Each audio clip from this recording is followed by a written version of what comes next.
Hello, everybody. So, welcome to Step Nation Chat. I'm gonna give people some time to roll on in. And so today, our topic is let's see, servicing our children through the coronavirus, our children and our families. So tonight's guest will be Mr. Joevan Palmer. He has an abundance of accolades, and I will let him roll those out. I don't want to miss any of those accolades that he has. So looks like he is on here. Let me see how to add him on here. Let's see. Here we go. And view. Got it.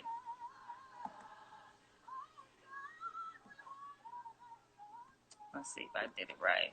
Hello. What's going on? Hey, how's it going? It's going well. How you feeling?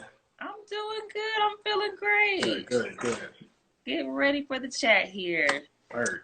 Cool. All right. So I was just telling the viewers as people begin to roll in what tonight's topic is about. And I said,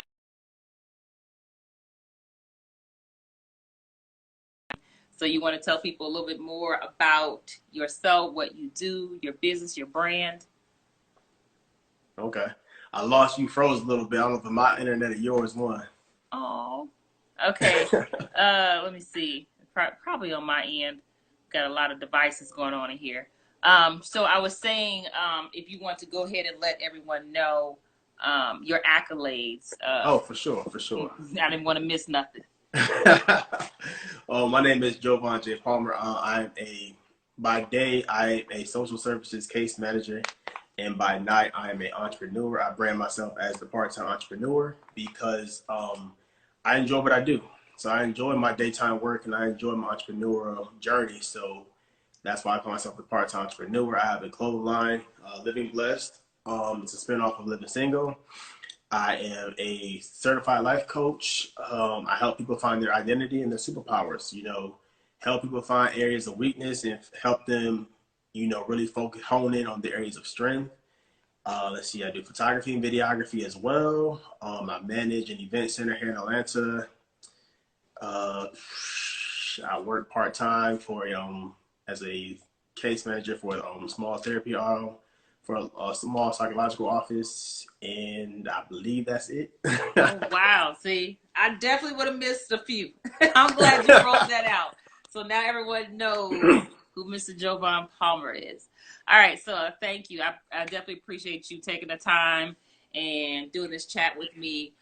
The Stamp Nation chat, for some people who don't know, this is something that we've been doing for the past, I want to say a couple years. We kind of took a break for a minute. But the chat is just a way to bring people together and to be able to have an open platform and speak freely and ensure that we're being respectful to each other and just sharing ideas and feeding off each other. Because you never know that, your information that you may know could help someone else. Right. And so, so that's why we do Stamp Nation Chat. So we're going to go ahead and get started with our first question. Okay. Let me reiterate the topic. So the topic again is serving our families during the coronavirus. So our first question is, how are you dealing with the social distancing? I'm cool. Being that I'm like an introvert, extrovert, I'm pretty cool for the most part. I think right now it's starting to get to me. So I think it's starting to get to my extrovert side of my brain. So at first I was like, it's not that bad. We got to do what we got to do. If we got to stay inside, I'm cool with staying inside. It's allowing me to really slow down, like a lot more done. So like I said, you heard, like I do a lot. So when life is going, I'm on the go with life. And my introverted side is like, okay, I'm gonna enjoy this because I can slow down, get to sleep in finally. The days just have to be the days. I've had time to do like a lot of self reflection on myself. I've discovered a lot about myself. Some things I really need to work on, and some things I really need to let go.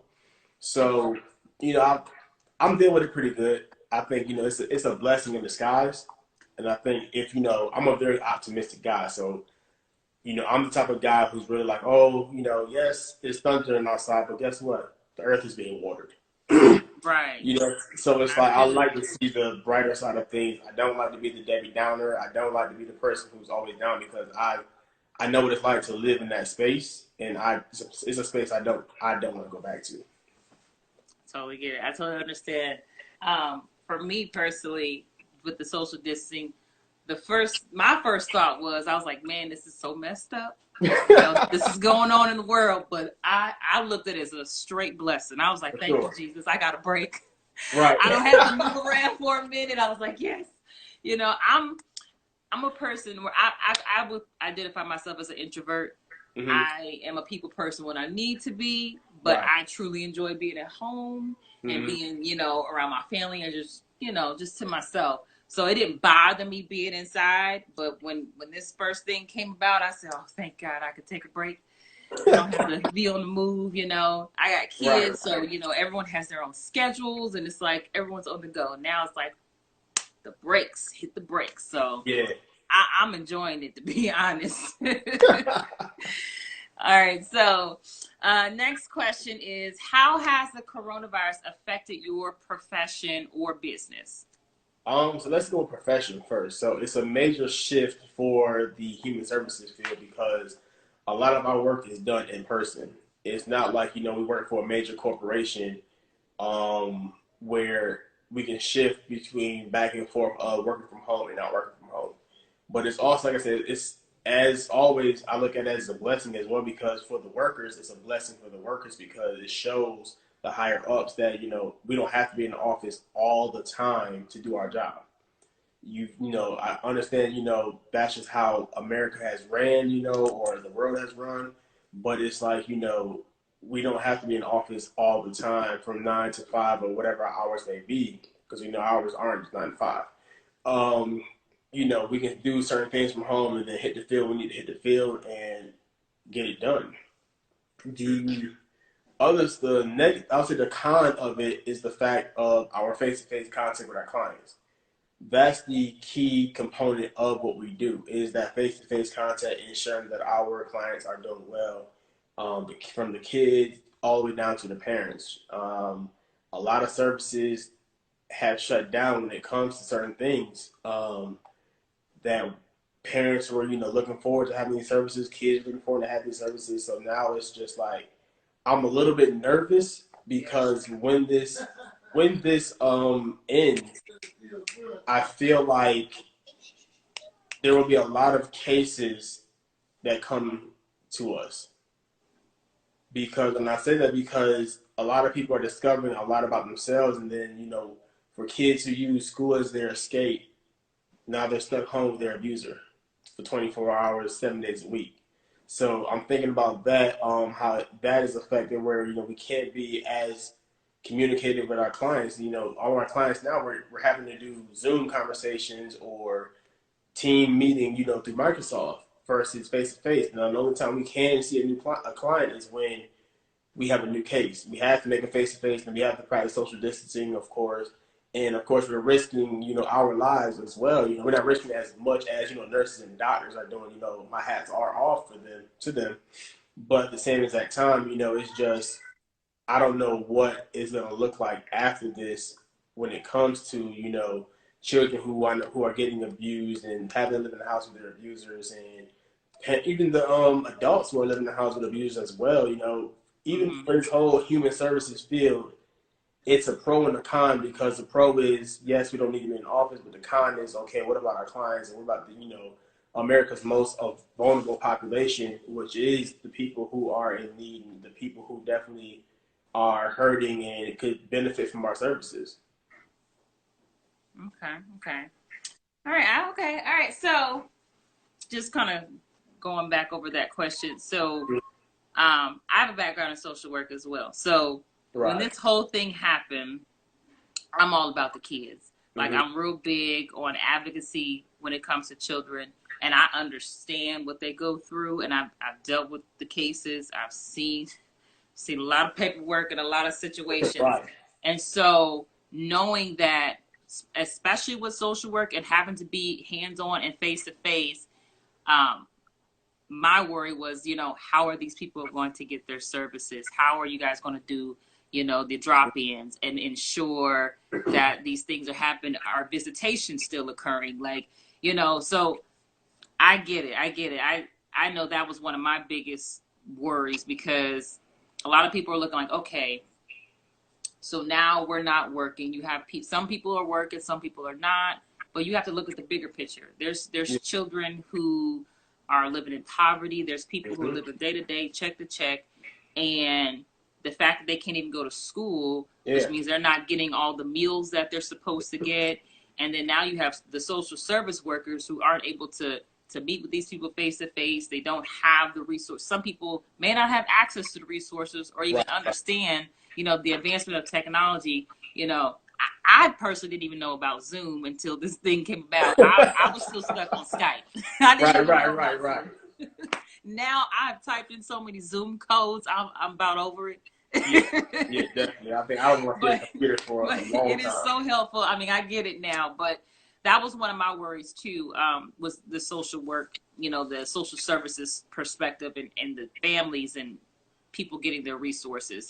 So it sounds like you guys have adjusted the best way you can to reach as many people as you can. Yeah, and we have weekly meetings twice a week on just updates on how we can better, practice, how we can better practice, social distancing and staying in touch with our clients. So the contact is a little bit more now, being that we can't see it face to face. So some clients we're calling maybe twice a month instead of our once a month contact.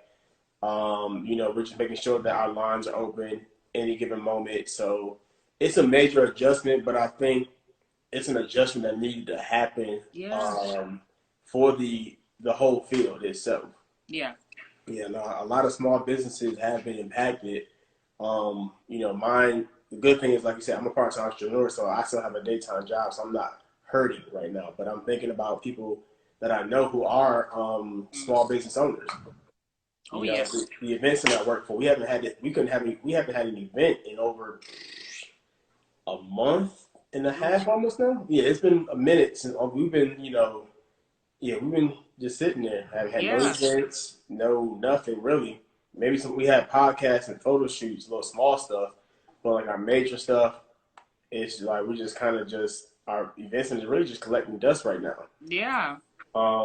I know for my t-shirt brand, things are kind of slowed down a little bit because people aren't shopping as much because they're just not as conscious as to, especially like, there's over millions of people who've gotten laid off, so they're not doing the shopping like they used to. Right. So it's just thinking of different ways on how to strategize with your business and how you can better, serve the people that you've been serving. I agree. All right, let's see. Do we have any no comments? Okay, so I'm gonna go ahead and move on to the next question. So, question number 3 is, how has the coronavirus affected the social services and child welfare system? Which kind of you kind of answered that a little bit with question number 2. Do you want to elaborate any more about how it's affected the child welfare system? So I think the way it's affected the child services is just the fact, like, we're not able to really be in the field. So for me, I told a couple of my coworkers who we have a chat with, was like, when this is over, we need to expect that our caseloads are going to increase. So we need to be preparing ourselves now for some late nights. Really just taking advantage of this time that we have, this downtime. Yeah. And we're hoping that, that they would eventually say, well, the good thing is we're not going back into the office until about, I think they said June or July. Oh, wow. And then they're still allowing, we're not coming in, we're coming in waves. So it might be a thing where we're working like half a day from the office and the other half a day from the from home. Or because I already know, like, the world's not going to be the same after this. Oh, no. It's going to be a while before we bounce back, because there's a thing, where everyone's on high alert. So I don't think we probably won't be back to normal until next year. Yeah. I agree with you. And a lot of, like, we're going to have to adjust.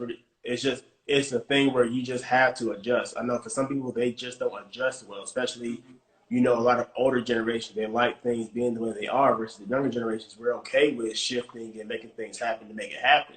Yeah. So we're like, for us, it's like, there's a lot of younger people in the social services field on my, level of work that I do. And I think, for us, I think it's going to work out in our favor. But the thing is always, it's a win-lose situation sometimes when it comes to things like this because the higher ups still have to have the final say. That's true. That's true. All right. So let's see here.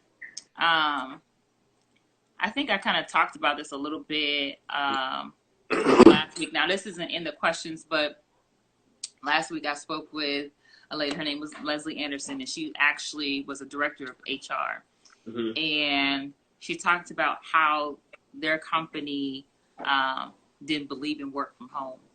And I was like, wow, it just was like mind blowing. It's like, oh my goodness. In a way, it's a good thing because now, when you go work and you come home, you can cut it off. That's it. But then it's like, you don't believe in it. So she said you had to create whole new policies for all their employees and, tell them how to set up things. And these are the supplies that you need to have to make sure that we're doing our jobs.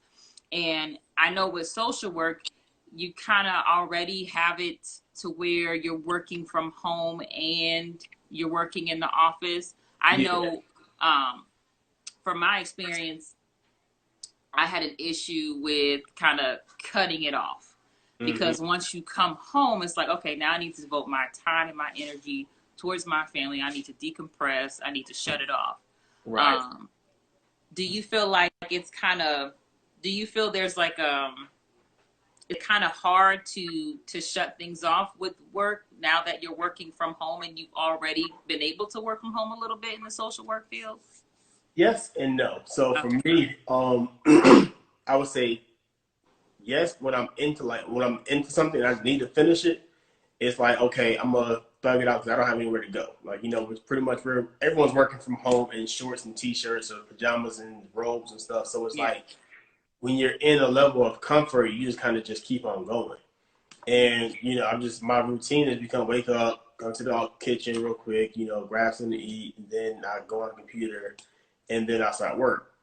But when it comes to turning it off, it's like, sometimes I lose track of time. And, it's 6 o'clock. I was going to shut it off at like 4:45, 5 o'clock, 5:30-ish. So, it's tough, but at the same time, it's just, again, we just have to learn to adjust, learn to really just learn to when it's time to cut it off. So I had to learn that, okay, cool. I'm going to cut it off at around like 5 o'clock. Get my brain time to decompress because I've been sitting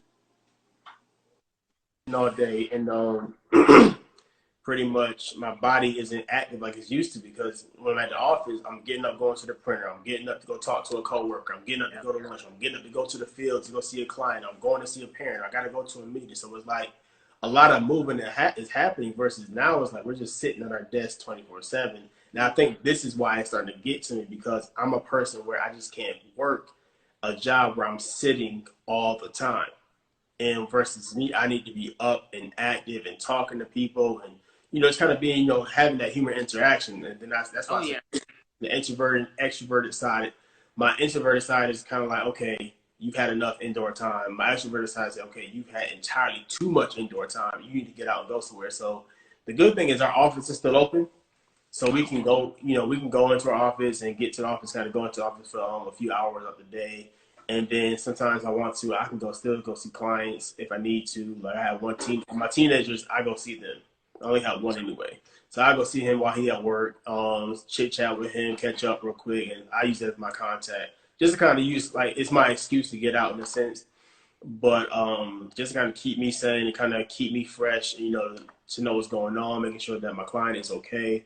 So like I said, and it's a risky job. Sometimes you put your life on the line for other people, and that's what we do. Like as frontliners, we put our lives on the line for the people, and we kind of put ourselves to the back burner. So I think this allows a lot of self-reflection for a lot of people who are in these fields to kind of say, okay, now I got to find out the balance of putting myself first, but still allow for my clients to get the attention and the time that they need. Yeah, definitely. I think this is definitely this is the perfect time for people to definitely self-reflect and kind of figure out themselves. Yeah. Because I know personally, I've did some self-reflecting. I'm like, okay. Now, usually, and I'm a work from home type person, so I'm an entrepreneur as well, as you know. And so I'm used to no kids, no nothing. I could just work straight through. I don't even have to eat, really, you know. So, but now, when you have people in the house, it's like, okay, so now I need to adjust my schedule to make sure I take a break. You know, now I got to go cook, and then I have to go, you know, give this person attention, give this person attention, but yet still get back to work. So now it's just like, okay, we need to find a balance. And I think everyone needs to be able to figure themselves out. I've had people realize things about themselves like, well, I feel like all I do is spend money and go out to eat. Like, and now that you're in the house, it's like, well, I can't spend money and go out to eat. So now I need to figure out something else. You know, so I think this is definitely a time to self-reflect and find coping skills. A lot of people realize like they don't have coping skills without having to go out into the world. It's like you have to be creative and explore new things. Definitely. So definitely. Yeah. You definitely, like I said, it's definitely the time you learn a lot. I've learned a lot about myself, and I actually went on a no spending challenge this month, but only for essential items. So it fell in place at the right time. And I realized, you know, how much money I was spending on just eating out and how much I was spending on just like little minute stuff. I'm like, did I really need that? So now that I've had this time to really reflect on my finances, reflect on my faith, reflect on myself, but I found out about myself that I'm not a patient guy. I'm not as patient as I thought I was. You know, Change. Right. You know, okay, now that I'm seeing, like, I'm becoming more self-aware of who I am. And it's like, okay, now that you are aware of these things, now it's time to really fix these things and really, you know, do like that self-reflection is good. And you have there's no reason why nobody should come out of this thing better. You know, granted, some people have lost some people to COVID, and my heart goes out to them. Yeah. But this should, for people who haven't lost anybody, but for the people who have been, you know, struggling to really just figure things out and to get by, this is the time to get right because one, you can call into, you know, you got to get real creative. You can call in to your any company that you have a bill with and say, hey, due to Corona, I can't pay this month, and then they'll just give you a credit or whatever. So I took advantage of it, you know, to get my finances in order. I took advantage of it to really say, all right, I'm not gonna pay my car note this month. They giving this time, this leeway, they're gonna put it on the back end, whatever. I just work a little harder. That gives me some time, okay, to save up that number, my car note, gave me some time to save up on my internet bill, whatever. So I said, cool. They give me a free credit. Cool. I'm gonna take advantage of this. So it's like taking advantage of COVID as COVID is taking advantage of this world. Exactly. People have to really realize, especially about these resources when it comes to the financial piece. A lot of people aren't aware of the things that are out there. So I would definitely just do the research and talk to the bill collectors, the debt collectors, you know, your regular utility bills, whatever you need to do. Because this is such a big pandemic, it's not just affecting, you know, our state or this region of the country. It's like a world issue. So people are very understanding because we're all going through this. So I would suggest people to definitely take advantage of this time, especially when it comes to finances. You know, I've had people say, you know what, I feel like, you know, coming from this situation out of the pandemic, I'm going to be more financially stable. You know, and I'm like, this should definitely be a wake-up call for people because this all took account, I want to say, middle of March? And then it just was no sudden. No one had time for preparation. Schools, jobs, no one had preparation time.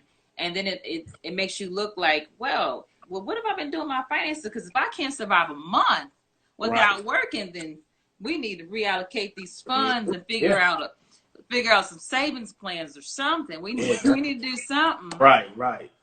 So definitely take advantage of this time. Yeah. All right. So question number 4. I think we're on 4. Yeah. So do you feel the pandemic has increased awareness of the needs of children and families? I would say yes because it's allowing people to realize a lot of people don't have. Because for one, you start thinking about the homeless population. as to like, okay, they're just out there. And if this is an airborne disease and they're sleeping outside, there's no telling what their numbers of deaths are looking like in the homeless population.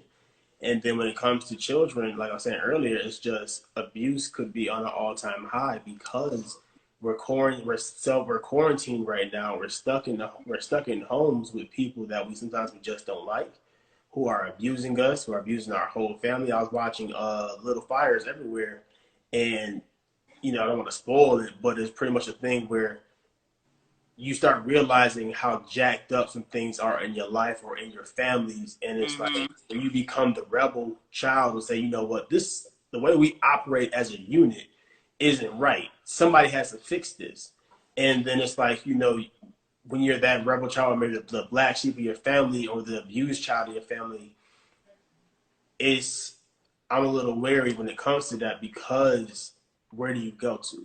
You Right. can't go to DFAC because nobody's at DFACs really. You Right. might catch 5 people, but it's like you're not catching too many social workers there. A lot of people are, like I said, you didn't know anything about Zoom, so it's like you're thinking, well, I can't go to therapy no more in person.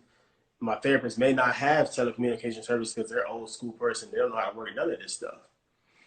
So it's like a lot of us are being, this population is being affected heavily. And I know for us, we're going to have to pick ourselves up by the bootstraps and really get into the mud of things when this clears up, when life goes back to normal and Georgia opens back up.